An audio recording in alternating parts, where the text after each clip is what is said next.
Pastor Sule, okay, please. All right. Thank you so much for having me. The speakers have really spoken very, very well. And I would just like to support what my colleague was saying, Joshua Kachina. Nigeria is 64 years now. And after the post-colonial era, we had a setup, a governing system.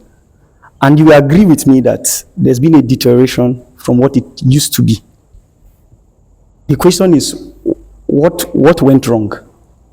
You will agree with me that leadership plays a very, very key role so long as that is concerned. Because immediately after the colonial era, things were fine. But where we are right now, we are classified as an underdeveloping or underdeveloped country. Why? It is still tied to this thing called leadership. Now, based on the structure, the governing structure, which gave the federal government this liberty or this leverage, as it were, to make some laws and all of that.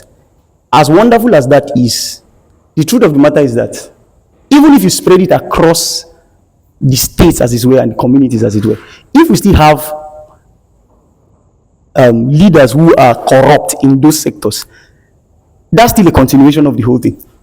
So imagine you say, okay, state police, as it were. In fact, even before the coming of the colonial masters, as it were, there was still corruption. So corruption was still a general problem down the far north, down the east. This was a general problem. So it was not necessarily tied to the coming of the colonial masters and the structures that was put in place. The issue has always been with the people. So if you look at it right now, you say, okay, the state police, as wonderful as all of those things are, have you ever heard of cases right now in the country where it is people from the same neighborhood that planned with some of these guys to come and invade their territory? And you discover that before you find any person assume the position of leadership, you were first a normal Nigerian. So you discover that there's a problem with Nigerians, as it were. Because that person that becomes a leader today was once a citizen, actually. It's not somebody out there that they brought somewhere to come and become a leader of that country or of that location, as it were. So it means that every person you were first a citizen. So what do we say about a situation whereby somebody who is part of a community is now a leader in that community, as it were? He's now the one that is sponsoring the evil in that territory.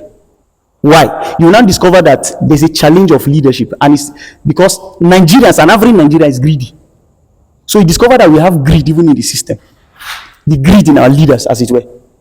So every person that comes to leadership, the first person he's thinking of is himself, and all about himself. So you see, they amass wealth. All the things they do is just to keep amassing wealth, even to the detriment of his fellow brother.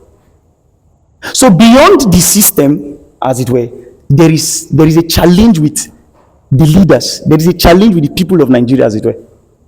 So that's what I have to say. Majorly, our challenge in this country, and the reason why we're underdeveloped, is the leadership. Because the truth of the matter is that no matter how the structure is, who implements the structure, who will implement the laws, who are those to implement it, if not the leaders themselves?